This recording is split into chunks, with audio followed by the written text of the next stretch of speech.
చిత్తూరు జిల్లా కుప్పం మండలంలోని నడిమూరులో PM Surya Ghar pilot ప్రాజెక్టును చంద్రబాబు ప్రారంభించారు. గ్రామంలో 132 ఇళ్లు ఉండగా 96 ఇళ్లను ఈ పథకానికి ఎంపిక చేశారు. 15 ఇళ్లకు సౌర పలకాలను అమర్చి సోలరైజేషన్ ప్రారంభించారు. లబ్ధిదారులు సుబ్రహ్మణ్యం, నాగరాజు, పద్మావతి, చిన్నస్వామి ఇళ్లలో వాడుతున్న సౌర విద్యుత్ పనితీరును చంద్రబాబు స్వయంగా పరిశీలించి వారి కుటుంబ సభ్యులతో కలిసి టీ తాగారు. ప్రభుత్వ ప్రధాన కార్యదర్శి విజయానంద్ సోలార్ విద్యుత్ పనితీరును వివరించారు.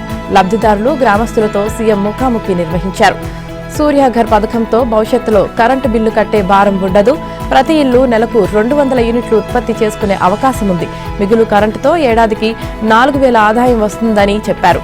జూన్లోగా కుప్పానికి హంద్రీనీవా జలాలను తీసుకువస్తామన్నారు. ఈ పర్యటనలో కుప్పం నియోజకవర్గాన్ని కాలుష్య రహితంగా తయారు చేసే నెట్ జీరో కాన్సెప్ట్పై కాన్పూర్ ఐఐటి ప్రతినిధులతో ఎంఓయూ కుదుర్చుకున్నారు. చీగలపల్లెలో ఆర్గానిక్ కుప్పం కార్యక్రమంలో వ్యవసాయం చేస్తున్న రైతులతో చంద్రబాబు మాట్లాడారు. రాష్ట్రంలో హెచ్ఎంపీవీ కేసులు నమోదు కాలేదని, ఈ విషయంలో ప్రజలు ఆందోళన చెందాల్సిన అవసరం లేదని ఏపీ ముఖ్యమంత్రి చంద్రబాబు స్పష్టం చేశారు. చైనాను వణికిస్తున్న హ్యూమన్ మెటానిమో వైరస్ హెచ్ఎంపీవీపై 2 రోజులుగా వ్యాప్తి చెందుతున్న వార్తల నేపథ్యంలో ఆరోగ్య శాఖ ఉన్నతాధికారులతో ఆయన టెలికాన్ఫరెన్స్ నిర్వహించారు. కర్ణాటక, గుజరాత్లలో హెచ్ఎంపీవీ కేసులు నమోదవుతున్న నేపథ్యంలో అధికార యంత్రాంగం అప్రమత్తంగా ఉండాలని చెప్పారు. ఈ విషయంలో ప్రభుత్వానికి అవసరమైన సాయం అందించేందుకు వైద్య నిపుణులతో టాస్క్ ఫోర్స్ కమిటీని ఏర్పాటు చేశామని సీఎం చెప్పారు. వైరస్ ప్రభావితుల పరీక్ష కోసం రాష్ట్రంలో ఐసీఎంఆర్ గుర్తించిన 10 వైరాలజీ ల్యాబ్లు అందుబాటులో ఉన్నాయని చెప్పారు. అలాగే జర్మనీ నుంచి 3000 కిట్లు కొనుగోలు చేయాలని సీఎం సూచించారు. మాజీ సీఎం జగన్మోహన్ రెడ్డికి విజయవాడలోని ప్రజాప్రతినిధుల ప్రత్యేక కోర్టులో ఎదురుదెబ్బ తగిలింది. తాను విదేశాలకు వెళ్లడానికి వీలుగా పాస్పోర్ట్ ఇప్పించాలని, దీనిపై పాస్పోర్ట్ అధికారులకు ఆదేశాలు ఇవ్వాలంటూ ఆయన దాఖలు చేసిన పిటిషన్ను కోర్టు కొట్టివేసింది. ఈ మేరకు సోమవారం ఉత్తర్వులు జారీ చేసింది. విదేశాల్లో ఉన్న తన కుమార్తెల జన్మదిన వేడుకలకు వెళ్లడానికి అనుమతి ఇవ్వాలని జగన్ గత ఏడాది ఆగస్టులో హైదరాబాద్లోని సీబీఐ కోర్టులో పిటిషన్ దాఖలు చేశారు. 5 ఏళ్ల కాలానికి పాస్పోర్ట్ ఇవ్వాలని సీబీఐ కోర్టు ఆదేశాలు ఇచ్చింది.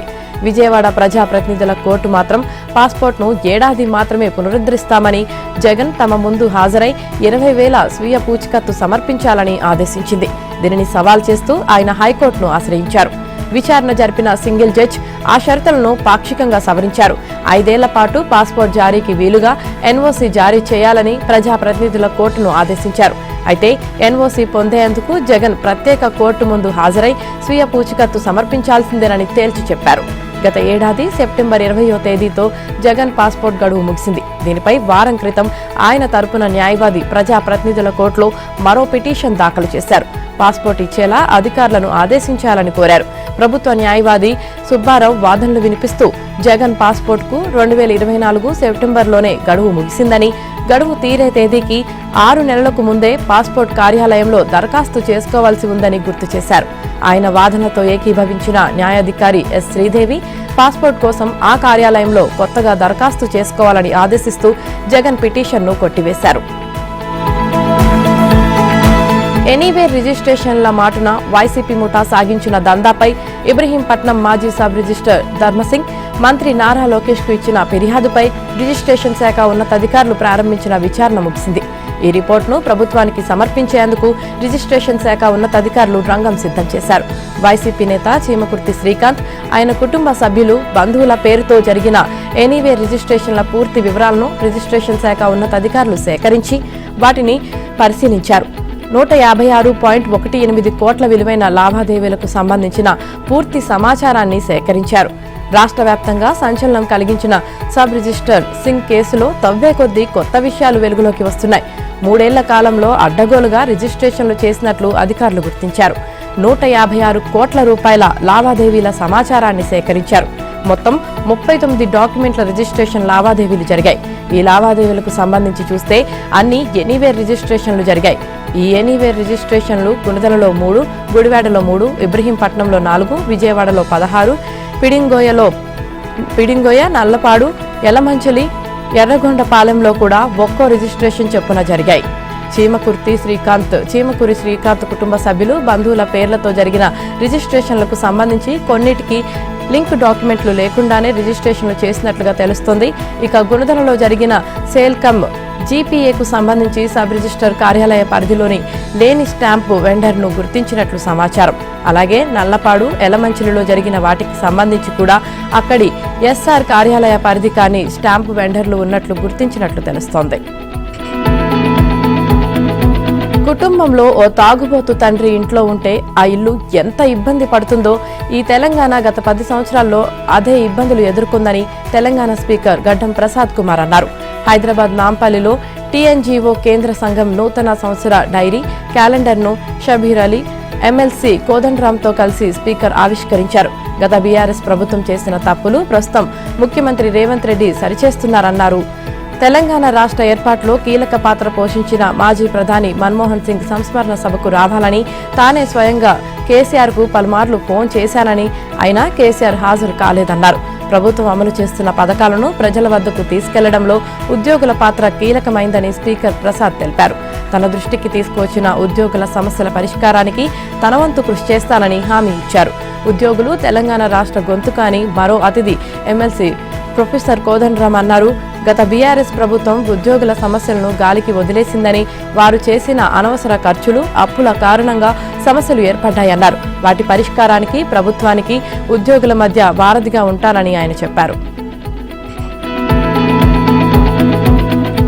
ఈగల్ ఐజీ ఆకే రవికృష్ణ నాయకత్వంలో అల్లూరి సీతారామరాజు జిల్లా పోలీసులు మరియు ఎన్సీబీ సిబ్బందితో 8 ఎకరాల గంజా పంట సాగును ధ్వంసం చేశారు. పెదబాయిలు మండలం పాతపాడు గ్రామంలో సుమారు 8 ఎకరాల గంజా సాగును తగులుబెట్టారు.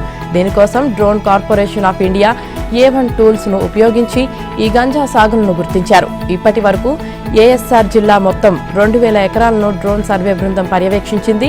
డ్రోన్ సేవల ద్వారా అక్రమ మాదక ద్రవ్య ఉత్పత్తి పెరుగుతున్న ముప్పును ఎదుర్కొనే ప్రయత్నం కొనసాగుతోంది. ఈ ఆపరేషన్లో భాగంగా IG Ake Ravikrishna, SP Eagle Nagesh Babu, జిల్లా ఎస్పీ అమిత్ బర్ధార్తో కలిసిన వ్యక్తిగతంగా పాతపాడు గ్రామ ప్రజలతో సమావేశమై గిరిజనులు చేసే గంజా సాగుతో సమాజం భవిష్యత్తుకు ఏర్పడే హానిని వివరించారు.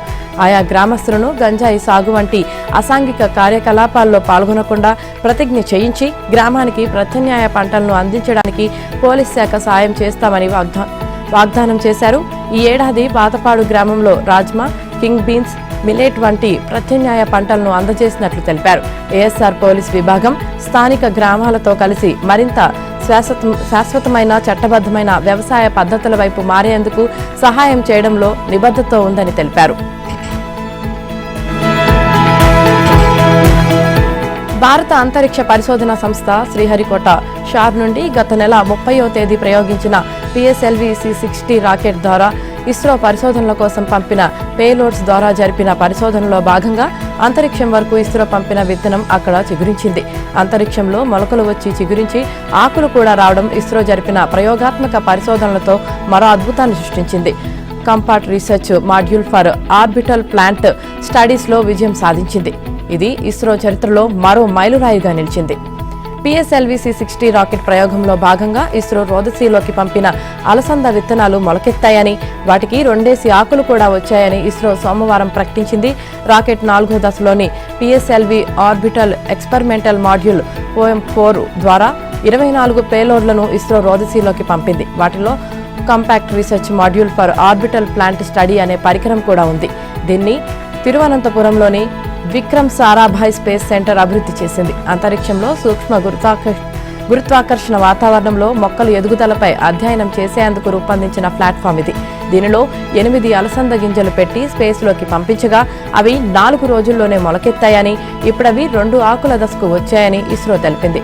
ఈ విజయం అంతరిక్షంలో మొక్కలు పెంచగల ఇస్రో సామర్థ్యాన్ని తెలియజేయడమే కాకుండా భవిష్యత్తులో దీర్ఘకాలిక మిషన్లకు అవసరమైన విలువైన సమాచారాన్ని అందిస్తుందని ఇస్రో ఎక్స్లో పేర్కొంది. వ్యోమగాములకు ఆహారాన్ని ఉత్పత్తి చేయగల, గాలి, నీటిని పునరుత్పత్తి చేయగల లైఫ్ సపోర్ట్ వ్యవస్థలను అభివృద్ధి చేయడానికి, మొక్కలు సూక్ష్మ గురుత్వాకర్షణకు అనుగుణంగా ఎలా మారతాయో అర్థం చేసుకోవడానికి ఈ ప్రయోగం చాలా ముఖ్యమని ఇస్రో వెల్లడించింది. క్రాప్స్ విజయం అంతరిక్షంలో సుస్థిర మానవ ఉనికి దిశగా ఆశాజనకమైన ముందడుగు అని ఇస్రో పేర్కొంది. రాచకొండ పోలీస్ కమిషనరేట్ పరిధిలోని కందుకూరు పోలీస్ స్టేషన్లో కానిస్టేబుల్ గా పనిచేస్తూ ఇటీవల ప్రమాదానికి గురై చికిత్స పొందుతూ మరణించిన కానిస్టేబుల్ ప్రశాంత్ రెడ్డి శరీర అవయవాలను కుటుంబ సభ్యులు దానం చేశారు. తమ కుటుంబ సభ్యుడు ఇక లేరనే బాధలో ఉన్నప్పటికీ ఆపదలో ఉన్న పలువురి ప్రాణాలను కాపాడేందుకు ముందుకు వచ్చారు. డిసెంబర్ 28వ తేదీన డ్యూటీ ముగించుకొని ఇంటికి తిరిగి వస్తుండగా గుర్తు తెలియని వాహనం ఢీకొంది. ఈ ఘటనలో తలకు బలమైన గాయాలు తగిలి ప్రశాంత్ రెడ్డి అపస్మారక స్థితికి చేరుకున్నారు. వెంటనే హాస్పిటల్కు తరలించినా ప్రయోజనం లేకపోయింది. ప్రశాంత్ రెడ్డి అవయవాలను తండ్రి retired assistant sub inspector Nagireddy, భార్య సౌమ్య జీవన్ దాన్కు అప్పగించారు. తమ బిడ్డ ప్రాణం పోయిన బాధను తమ గుండెల్లో దాచుకుని కుటుంబ సభ్యులు అవయవదానానికి ముందుకు రావడాన్ని Rachakonda police commissioner G Sudheer Babu అభినందించారు. మృతుని కుటుంబాన్ని శాఖాపరంగా అన్ని విధాలుగా ఆదుకుంటామని హామీ ఇచ్చారు. ఆర్గాన్ డొనేషన్ చేసిన వ్యక్తి భౌతికంగా మరణించినప్పటికీ జీవించి ఉన్నట్లేనని, అవయవదానం ద్వారా మరొక మనిషికి ప్రాణం పోయడం ఎంతో గొప్ప విషయమని కమిషనర్ పేర్కొన్నారు. ప్రశాంత్ రెడ్డి భౌతిక గాయానికి మహేశ్వరం ఏసీపీ లక్ష్మీకాంత్ రెడ్డి హాజరై పూలమాల వేసి నివాళులు అర్పించారు. ఈ కార్యక్రమంలో కందుకూరు ఇన్స్పెక్టర్ సీతారాం, రాచకొండ పోలీస్ అధికారుల సంఘం అధ్యక్షులు CH Bhadrareddy, Rachakonda cooperative society director Suvarna, batchmates తదితరులు పాల్గొన్నారు. తెలంగాణ అభివృద్ధి, రాష్ట్ర ప్రజల ప్రయోజనాల కోసం ప్రధాని నరేంద్ర మోదీతో కొట్లాడాల్సి వస్తే కొట్లాడతానని, అసదుద్దీన్తో కలిసి పనిచేయాల్సి వస్తే కలిసికట్టుగా పనిచేస్తామని తెలంగాణ ముఖ్యమంత్రి రేవంత్ రెడ్డి అన్నారు. కేంద్రంలో ఉన్నది బీజేపీ ప్రభుత్వమని, తాను కాంగ్రెస్ సీఎంను అని అనుకుంటే రాష్ట్రానికి కావాల్సిన పనులు జరగవన్నారు.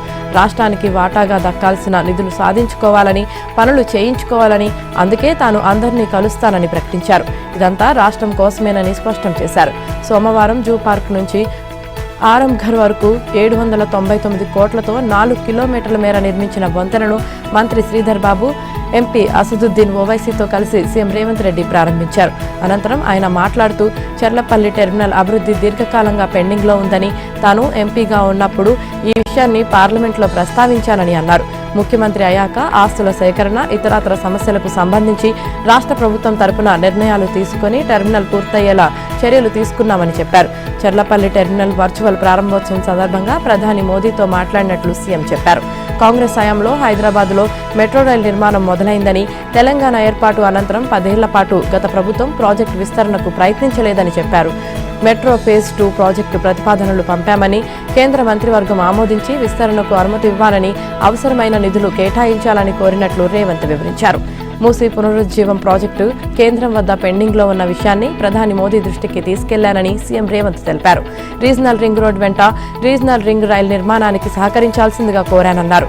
ఇవన్నీ జరిగితే ఢిల్లీ, గురుగ్రామ్, హర్యానా కలిపిన తెలంగాణ అభివృద్ధితో పోలిస్తే తక్కువే అవుతుందన్నారు. ఎన్నికల సమయంలోనే రాజకీయాలు చేస్తామని, తెలంగాణ ప్రయోజనాల కోసం అందరినీ కలుపుకొని వెళ్తామని స్పష్టం చేశారు. హైదరాబాద్ అభివృద్ధికి కాంగ్రెస్, ఎంఐఎం అన్నదమ్ముల్లా కలిసి పనిచేస్తాయని ఉద్ఘాటించారు. రాష్ట్రం కోసం కేంద్రంతో కొట్లాడే విషయంలో రాజీ పడే ప్రసక్తే లేదన్నారు. కేటీఆర్ పని అయిపోయిందని, జైలుకెళ్లడం ఖాయమని టీపీసీసీ చీఫ్ మహేష్ కుమార్ గౌడ్ అన్నారు. జైలుకు వెళ్లేందుకు సిద్ధమని చెప్పిన ఆయన మళ్లీ పనికిరాని కేసు అన్నారు. ఏసీబీ నోటీసులు, గవర్నర్ అనుమతి ఇవ్వగానే కోర్టును ఎందుకు ఆశ్రయించారని ప్రశ్నించారు. ఆదిలాబాద్ జిల్లా కేంద్రంలో మహేష్ గౌడ్ మాట్లాడుతూ బీఆర్ఎస్ రాజకీయ శకం ముగిసిందని, ఆ పార్టీలో కేసీఆర్, కేటీఆర్ మాత్రమే మిగులుతారని జోష్యం చెప్పారు. బీజేపీ చరిత్రను తిరగరాయడంతో పాటు రాజ్యాంగాన్ని మార్చే ప్రయత్నం చేస్తుందని మండిపడ్డారు. పార్టీని నమ్ముకొని పనిచేసిన కార్యకర్తలు, నేతలకు ప్రాధాన్యమిచ్చి సంక్రాంతి తర్వాత అన్ని నామినేటెడ్ పదవులను భర్తీ చేస్తామని వెల్లడించారు. ప్రతి నియోజకవర్గానికి రాష్ట్ర స్థాయి కార్పొరేషన్ పదవులను కేటాయిస్తామని చెప్పారు. రాబోయే స్థానిక సంస్థల ఎన్నికల్లో 90% పైగా స్థానాల్లో గెలవాలన్నారు.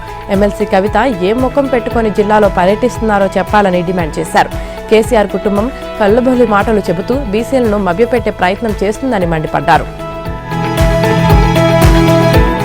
ఈ నెల 8వ తేదీన తెలంగాణ కాంగ్రెస్ పార్టీ కీలక సమావేశం నిర్వహించనుంది. బుధవారం సాయంత్రం 6 గంటలకు గాంధీ భవన్ వేదికగా Congress party political affairs committee సమావేశం నిర్వహించనుంది. సాధారణంగా పీఏసీ సమావేశాలకు పీఏసీ సభ్యులతో పాటు పార్టీ ఇన్ఛార్జ్ మాత్రమే హాజరవుతారు. కానీ తొలిసారిగా తెలంగాణ పీఏసీ సమావేశానికి ఏఐసీసీ కీలక నేత హాజరు కానున్నారు.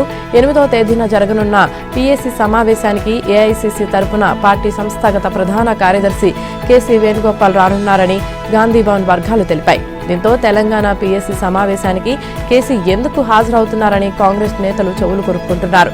పార్టీ ఇన్ఛార్జ్ దీపాదాస్ మున్సీ అధ్యక్షతన జరగనున్న పీఏసీ సమావేశానికి PCC chief Mahesh Kumar Goud, CM Revanth, deputy CM బట్టితో పాటు పీఏసీ సభ్యులైన 23 మంది హాజరవుతారు. ఈ సమావేశం కోసం ప్రత్యేక ఏర్పాట్లు కూడా చేస్తున్నారు.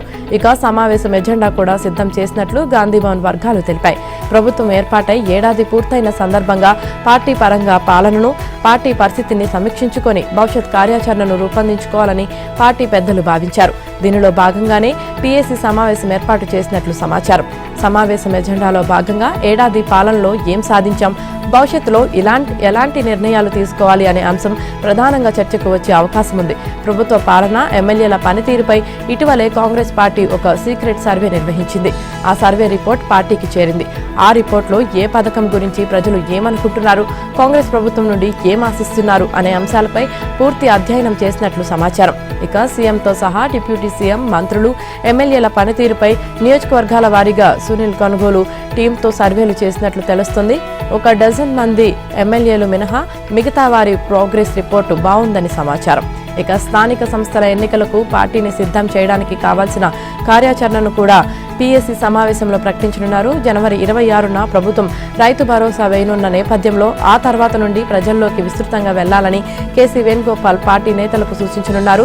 స్థానిక సంస్థల ఎన్నికల్లో దాదాపు 80% కాంగ్రెస్ కైవసం చేసుకోవాలని టార్గెట్ పెట్టుకుందని, దానికి అనుగుణంగా కార్యాచరణ ఉంటుందని హస్తం నేతలు చెబుతున్నారు. పార్టీలో చేరికలు ప్రోత్సహిస్తే కొన్ని నియోజకవర్గాల్లో ఇబ్బందులు తలెత్తుతున్నాయి. దీంతో పాత, కొత్త నేతల మధ్య సమన్వయ లోపంతో పార్టీకి ఇబ్బందులు కలుగుతున్నాయి. దీనిపై కేసీ రాష్ట్ర నేతలకు కీలక ఆదేశాలు జారీ చేయనున్నట్లు సమాచారం. ఇక కొందరు పార్టీ లైన్ కి భిన్నమైన స్టేట్మెంట్స్ ఇస్తున్నట్లు, దానివల్ల పార్టీకి, ప్రభుత్వానికి ఇబ్బంది కలుగుతున్నట్లు పార్టీ పెద్దలు గుర్తించారు. ఈ అంశంలో కూడా కేసీ వేణుగోపాల్ సీరియస్ గా వార్నింగ్ ఇవ్వనున్నారు. కాళేశ్వరం ప్రాజెక్టులోని మేడిగడ్డ, అన్నారం, సుందిళ్ల బ్యారేజీల నిర్మాణ వైఫల్యాలతో పాటు ఆర్థిక అవకతవకలపై విచారణ జరుపుతున్న జస్టిస్ పినాకి చంద్రఘోష్ కమిషన్ ఈ నెల 22వ తేదీన మాజీ సీఎం కేసీఆర్ను విచారించాలని యోచిస్తోంది. ఈ నెల 17న జస్టిస్ పినాకి చంద్రఘోష్ హైదరాబాద్కు రానున్నారు. 18న విచారణ ప్రక్రియపై అధికారులతో సమీక్ష నిర్వహించనున్నట్లు తెలిసింది. 20, 21వ తేదీల్లో అధికారుల క్రాస్ ఎగ్జామినేషన్ చేయనున్నారు. 22వ తేదీన విచారణకు హాజరవ్వాల్సిందిగా మాజీ కేసీఆర్కు సమన్లు పంపనున్నట్లు సమాచారం. ఒకవేళ కేసీఆర్ తాను నేరుగా రాలేనని, వర్చువల్ గా హాజరవుతానని కోరినా కమిషన్ దానికి సమ్మతించే అవకాశాలు ఉన్నాయి.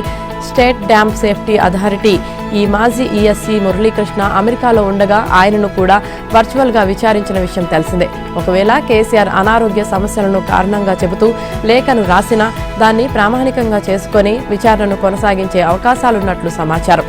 విద్యుత్ విచారణ కమిషన్ కూడా ఇదే విధానాన్ని అవలంబించింది. జస్టిస్ ఎల్ నరసింహారెడ్డి కమిషన్ కు కేసీఆర్ రాసిన లేఖనే ఆయన అభిప్రాయంగా పరిగణలోకి తీసుకున్న జస్టిస్ మదన్ భీమ్రావు లోకూర్ ప్రభుత్వానికి నివేదికను సమర్పించారు. కాగా జస్టిస్ ఘోష్ కమిషన్ కాళేశ్వరం విషయంలో ఈ నెల 23న మాజీ మంత్రి హరీష్ రావును, 24న ఆర్థిక శాఖ మాజీ మంత్రి ఈటల రాజేందర్ను విచారించే అవకాశాలు ఉన్నాయి. వీరిద్దరు కూడా క్రాస్ ఎగ్జామినేషన్ కు ఖచ్చితంగా హాజరవుతారని కమిషన్ భావిస్తోంది.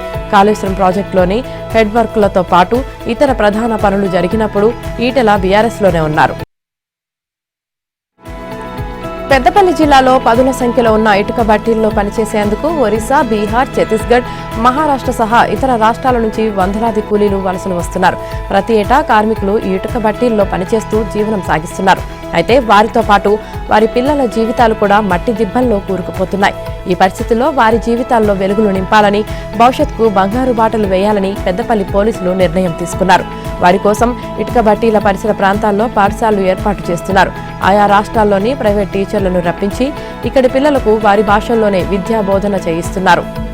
తమ దగ్గర చేపట్టిన ఆపరేషన్ ధృవ మంచి ఫలితం ఇస్తుందని, కూలీల పిల్లలకు చదువు చెప్పడం ఆనందంగా ఉందని ఇటుక బట్టీల యజమాని పోలీసు అధికారులకు కృతజ్ఞతలు తెలిపాడు. ఏ ప్రాంతానికి చెందిన పిల్లలకు ఆ ప్రాంతానికి చెందిన టీచర్లతో బోధన చేయిస్తున్నారు.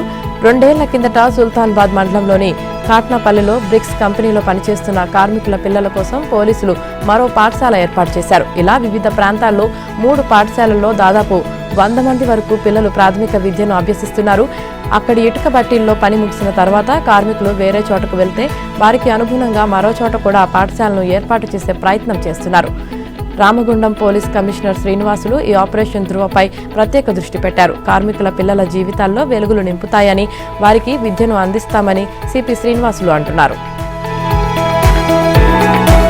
బాపట్ల జిల్లా కేంద్రంలో ఏబిఎన్ ఆంధ్రజ్యోతి ముగ్గుల పోటీలను జిల్లా కలెక్టర్ జె వెంకటమురళి ప్రారంభించారు. ఈ పోటీలో సుమారుగా 107 మంది గుంటూరు జిల్లా మరియు బాపట్ల జిల్లా నలుమూలల నుండి వచ్చి పోటీల్లో పాల్గొని తమ ప్రతిభను చూపారు. ఈ పోటీల్లో పాల్గొన్న గుంటూరు జిల్లా సత్తెనపల్లి మండలం ధూళిపాల గ్రామానికి చెందిన మహిళకు ప్రథమ బహుమతి రాగా, బాపట్ల జిల్లా నుండి బాపట్ల మండలం జిల్లమూడి గ్రామానికి చెందిన మహిళకు రెండవ బహుమతి గెలుపొందింది. ఈ పోటీల్లో విశేషంగా స్కూల్ పిల్లలు, కాలేజ్ విద్యార్థులు చాలా ఉత్సాహంగా పాల్గొన్నారు. ఈ పోటీల్లో మహిళలకు వారి భర్తలు సహాయ సహకారాలు అందించారు. ఈ పోటీలకు రియల్ ఎస్టేట్ వ్యాపారి గుండ్రేటి శివ సహాయ సహకారాలు అందించారు. విజేతలకు Bapatla joint collector, additional SP పాల్గొని బహుమతులు అందజేశారు. కొద్ది రోజులుగా చైనాను కలవరపెడుతున్న వైరస్ హెచ్ఎంపీవీ మన దేశంలోకి అడుగుపెట్టింది. బెంగళూరులో 2 చిన్నారులు, గుజరాత్లో ఒక శిశువు, చెన్నైలో మరో 2 చిన్నారులు ఈ వైరస్ బారిన పడినట్లు ఐసీఎంఆర్ ప్రకటించింది. బెంగళూరులో ఈ వైరస్తో బాధపడుతున్న 3 నెలల పాపను ఆసుపత్రిలో చేర్చగా వైద్య పరీక్షల్లో హెచ్ఎంపీవీ పాజిటివ్ వచ్చింది. అయితే ఆ పాపకు చికిత్స చేసి డిశ్చార్జ్ కూడా చేసినట్లు కేంద్ర ఆరోగ్య శాఖ తెలిపింది. అదే ఆసుపత్రిలో అదే సమస్యతో బాధపడుతున్న 8 నెలల వయసున్న బాబుకు కూడా హెచ్ఎంపీవీ పాజిటివ్ వచ్చింది. ఆ బాబుకు చికిత్స చేస్తున్నామని, ప్రస్తుతం కోలుకుంటున్నాడని వైద్యులు తెలిపారు. అలాగే రాజస్థాన్లో కూడా 2 నెలల వయసున్న బాబు శ్వాసకోశ ఇన్ఫెక్షన్తో బాధపడుతుండటంతో తల్లిదండ్రులు ఆ శిశువును అహ్మదాబాద్లోని ఓ ప్రైవేట్ ఆసుపత్రిలో చేర్చారు. డిసెంబర్ 26న ఆ బాలుడికి హెచ్ఎంపీవీ పాజిటివ్ వచ్చింది. చైనాలో హ్యూమన్ మెటానియో వైరస్ హెచ్ఎంపీవీ విజృంభిస్తున్న వార్తలు వస్తున్న నేపథ్యంలో భారత్లోనూ ఈ కేసులు వెలుగు చూడటం కలవరపాటుకు గురిచేస్తుంది. దీనిపై స్పష్టతనిచ్చిన కేంద్ర ఆరోగ్య శాఖ భారత్తో సహా ప్రపంచవ్యాప్తంగా హెచ్ఎంపీవీ ఇప్పటికే వ్యాప్తిలో ఉందని తెలిపింది. మిగతా శ్వాసకోశ వైరస్ల మాదిరిగానే ఉంటుందని, ప్రజలు ఆందోళన చెందాల్సిన అవసరం లేదని పేర్కొంది. దేశంలో ఇన్ఫ్లుయెంజా మాదిరి వ్యాధులు లేదా తీవ్ర శ్వాసకోశ వ్యాధులు అసాధారణ రీతిలో ఏమీ లేవని కేంద్ర ఆరోగ్య శాఖ స్పష్టం చేసింది. అసెంబ్లీ ఎన్నికల వేళ ఢిల్లీలో రాజకీయం హీటెక్కింది. బీజేపీ, ఆమ్ ఆద్మీ పార్టీల నడుమ మాటల యుద్ధం మరింతగా ముదిరింది. ఎన్నికల ప్రచారంలో ఎత్తుకు పై ఎత్తులు వేస్తున్న పార్టీల నేతలు సీఎంగా కేజ్రీవాల్ ఉన్న సమయంలో సిస్ మహల్ ఏర్పాటు చేసుకుని దాదాపు 37 కోట్ల రూపాయలకు పైగా ఖర్చు చేశారని బీజేపీ ప్రధాన ఎజెండాగా ఎన్నికల ప్రచారం చేస్తుంది.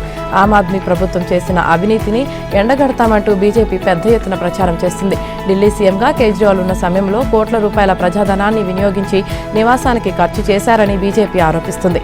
ఇప్పుడు ఆ నివాసానికి సిస్ మహల్ పేరిట ఎన్నికల ప్రచారం చేస్తుంది. అలాగే కేజ్రీవాల్ నివాసం నమూనాతో ఢిల్లీలో ఎన్నికల ప్రచారం నిర్వహిస్తున్న బీజేపీ సీఎంగా ఉన్నప్పుడు కేజ్రీవాల్ అధికారిక నివాసాన్ని ఏ విధంగా ఏర్పాటు చేసుకున్నారో ప్రజలందరికీ తెలిసేలా దేనికి ఎంత ఖర్చు చేశారో ప్రచారం చేస్తున్నారు. ఢిల్లీ ఆప్ అధినేత అరవింద్ కేజ్రీవాల్ నివాసం పునరుద్ధరణలో భారీ వ్యయం పెరిగిందని కంప్ట్రోలర్ అండ్ ఆడిటర్ జనరల్ పీష్ మహల్ పై తాజాగా నివేదిక వెల్లడించింది. 2020లో 7.91 కోట్లుగా అంచనా వేయబడిన ఈ ప్రాజెక్ట్ 2022 నాటికి 33.66 కోట్లకు చేరుకుందని నివేదిక పేర్కొంది. ఇది 342% పెరిగిందని కాగ్ తన రిపోర్టులో పేర్కొన్నారు. ఢిల్లీ సీఎం అతీషి మీడియా ముందు భావోద్వేగానికి గురయ్యారు. కల్కాజీ అసెంబ్లీ స్థానంలో తనపై పోటీ చేస్తున్న బీజేపీ అభ్యర్థి రమేష్ బిధూరి వృద్ధుడైన తన తండ్రిని నిందించారని కన్నీరు పెట్టుకున్నారు. ఓట్ల కోసం ఓ వృద్ధుడిని టార్గెట్ చేస్తున్నారని మండిపడ్డారు. అతీషి తన తండ్రినే మార్చేశారని, ఇదివరకు తన ఇంటి పేరు మర్లేనా అని చెప్పారని, ఇప్పుడు సింగ్ అంటున్నారని బిధూరి ఓ సభలో అన్నారు. ఈ వ్యాఖ్యలపై అతీషి మాట్లాడారు. ఉబికి వచ్చే కన్నీటిని ఆపుకోవడానికి విఫలయత్నం చేస్తూ తన తండ్రి తన జీవితమంతా ఉపాధ్యాయుడిగా పనిచేశారని, ప్రస్తుతం ఎవరి సాయమూ లేకుంటే నడిచే పరిస్థితుల్లో లేరన్నారు. ఎన్నికల కోసం అలాంటి వృద్ధుడిని నిందించే స్థాయికి బిధూరి దిగజారంటూ అతీషి వ్యాఖ్యానించారు. కాకినాడ సీపోర్ట్స్ స్లేజ్లోని తన వాటాను వైసీపీ హయాంలో బలవంతంగా లాగేసుకున్నారంటూ ప్రముఖ వ్యాపారవేత్త కర్నాటి వెంకటేశ్వరరావు ఇచ్చిన ఫిర్యాదుతో సిఐడి కేసు నమోదు చేసి దర్యాప్తు జరుపుతుంది. ఈ వ్యవహారంలోని మనీ లాండరింగ్ కోణంపై ఈడీ దృష్టి సారించింది. ఈ కేసులోని నిందితులను ఒక్కొక్కరిగా పిలిచి విచారిస్తుంది. ఈ క్రమంలో విజయసాయిరెడ్డి సోమవారం ఉదయం హైదరాబాద్లోని ఈడీ కార్యాలయంలో అధికారుల ఎదుట హాజరయ్యారు. ఉదయం సుమారు 11:30 ప్రాంతంలో ఈడీ కార్యాలయానికి వచ్చిన విజయసాయిరెడ్డిని ప్రత్యేక బృందం సాయంత్రం వరకు విచారించింది. సుమారు 6 గంటలకు పైగా సాగిన విచారణలో Kakinada SEZ, Kakinada seaports limited షేర్ల బదలాయింపునకు సంబంధించిన అంశాలపై ఈడీ అధికారులు ప్రశ్నించారు. షేర్లకు సంబంధించిన నగదు బదలాయింపులపైన అధికారులు ఆరా తీశారు. రంగనాథం అండ్ కంపెనీ, సంతానం అండ్ కంపెనీలకు ఎవరు ప్రభుత్వానికి పరిచయం చేశారు, అరబిందో శరత్ చంద్రారెడ్డి ఎలా పరిచయం అంటూ ప్రశ్నించారు. దానిపై విజయసాయిరెడ్డి ఇచ్చిన సమాధానాలను ఈడీ అధికారులు రికార్డు చేశారు. కేసు విచారణకు అవసరమైన కీలక సమాచారం విజయసాయి నుంచి రాబట్టే విధంగా ప్రత్యేకంగా రూపొందించిన ప్రశ్నావళి ఆధారంగా అధికారుల బృందం ముందుకెళ్లింది. ఎక్కువ ప్రశ్నలకు ఆయన సమాధానం దాటవేసినట్లు తెలిసింది. తెలియదు, నాకు సంబంధం లేదు అని చెప్పినట్లు సమాచారం. నిందితుడు పైగా కంపెనీ ఆడిటర్ అయినా పెట్టుబడుల గురించి తెలియదా అని ప్రశ్నించగా, కావచ్చు, ఎప్పుడో 20 సంవత్సరాల క్రితం వ్యవహారం అది, ఇప్పుడెలా గుర్తుంటుంది అని ఎదురు ప్రశ్నించినట్లు తెలిసింది. పెట్టుబడుల విషయాలు బాగా తెలుసు కదా అని ఆరా తీయగా, ఇప్పుడు తనకేమీ గుర్తులేవని చెప్పినట్లు తెలిసింది. అవసరమైతే మళ్లీ విచారణకు పిలుస్తామని సాయిరెడ్డిని ఈడీ అధికారులు పంపించారు. ఈడీ విచారణ తర్వాత బయటకు వచ్చిన సాయిరెడ్డి ఈడీ పాత కేసుల్లో ఉచ్చు బిగిస్తున్నట్లు అనుమానంగా ఉందని తన సన్నిహితులకు చెప్పినట్లు సమాచారం. కెనడా ప్రధాని జస్టిన్ ట్రూడో సోమవారం కీలక ప్రకటన చేశారు. లిబరల్ పార్టీ నాయకత్వానికి ప్రధాని పదవికి రాజీనామా చేయనున్నట్లు వెల్లడించారు. తదుపరి ప్రధాని పార్టీ అధినేతను ఎన్నుకునే వరకు తాను కొనసాగుతానని స్పష్టం చేశారు. సర్వేలన్నీ ప్రతికూలంగా ఉండటంతో ఈ ఏడాది అక్టోబర్లో జరగనున్న పార్లమెంట్ ఎన్నికల్లోనూ తాను ప్రధాని అభ్యర్థిగా ఉండబోనని పరోక్షంగా చెప్పారు. భారత ఏజెన్సీలపై ఆరోపణలు గుప్పిస్తూ ఇరు దేశాల మధ్య దూరాన్ని పెంచేలా ప్రకటనలు చేసిన ట్రూడో ఆ తర్వాత క్రమంగా ప్రజాదరణ కోల్పోతూ వస్తున్నారని సొంత పార్టీ నేతలే విమర్శలు చేశారు. అమెరికాలో ట్రంప్ విజయం సాధించాక కెనడాపై ఆంక్షలు పెరుగుతున్నాయి. ఈ నేపథ్యంలో ట్రూడో తప్పుకోవాలంటూ కొంతకాలంగా సొంత పార్టీ నేతలే డిమాండ్లు చేస్తున్నారు. తన రాజీనామా విషయాన్ని గవర్నర్ జనరల్కు పార్టీకి తెలియజేశాను. ఈ ప్రక్రియను కొనసాగేందుకు మార్చి 24 వరకు పార్లమెంట్ను ప్రోరోగ్ చేస్తున్నారని ట్రూడో ప్రకటించారు. కెనడా చట్టాల ప్రకారం అధికార పార్టీ నేత రాజీనామా చేసిన 90 రోజుల్లో కొత్త నాయకత్వాన్ని ఎన్నుకోవాలి. కెనడా ఉప ప్రధాని, ఆర్థిక మంత్రి క్రిస్టియా ఫ్రీలాండ్ ఇటీవల రాజీనామా చేసిన విషయం తెలిసిందే. ట్రూడో కేబినెట్లో ఆమె అత్యంత శక్తివంతురాలుగా బంగ్లాదేశ్ మాజీ ప్రధాని షేక్ హసీనాపై ఇంటర్నేషనల్ క్రైమ్స్ ట్రిబ్యునల్ సోమవారం మరో వారెంట్ జారీ చేసింది. ఆమెతో పాటు మరో 12 మంది పేర్లను కూడా దీనిలో చేర్చింది. దేశంలో పలువురు అదృశ్యాలు, హత్యలకు సంబంధించిన ఈ వారెంట్ జారీ అయింది. వారిని కోర్టు ఎదుట ప్రవేశపెట్టడానికి ఫిబ్రవరి 12వ తేదీ వరకు గడువు విధించింది. ఫిబ్రవరి 19 నుంచి ప్రతిష్టాత్మక ఐసీసీ ఛాంపియన్స్ ట్రోఫీ ప్రారంభం కానుంది. ఈ మెగా టోర్నీ కంటే ముందు ఇంగ్లాండ్ జట్టు భారత పర్యటనకు రానుంది. టీమిండియాతో 5 టీ20లు, 3 వన్డేలు ఆడనుంది. ఈ 2 సిరీస్లను త్వరలోనే జట్లను ప్రకటించనుంది. బీసీసీఐ ఛాంపియన్స్ ట్రోఫీకి ఎంపిక చేసే జట్టునే ఇంగ్లాండ్తో వన్డే సిరీస్లో ఆడించే అవకాశం ఉంది. కొన్ని నెలలుగా భారత్ జట్టుకు దూరంగా ఉన్న హార్దిక్ పాండ్యా, శ్రేయస్ అయ్యర్, హర్షదీప్ సింగ్లను ఇంగ్లాండ్ వన్డే సిరీస్కు ఎంపిక చేస్తారని సమాచారం. ప్రస్తుతం ఈ ముగ్గురు విజయ్ హజారే ట్రోఫీలో ఆడుతున్నారు. ఇటీవల దేశావళి క్రికెట్లో శ్రేయస్ అయ్యర్ రాణిస్తున్న సంగతి తెలిసిందే. ఛాంపియన్స్ ట్రోఫీ కోసం జనవరి 12 వరకు ప్రొవిజనల్ జట్లను ప్రకటించాల్సి ఉంది. కానీ ఫిబ్రవరి 13 వరకు అందులో మార్పులు చేర్పులు చేసుకోవడానికి ఛాన్స్ ఇచ్చారు.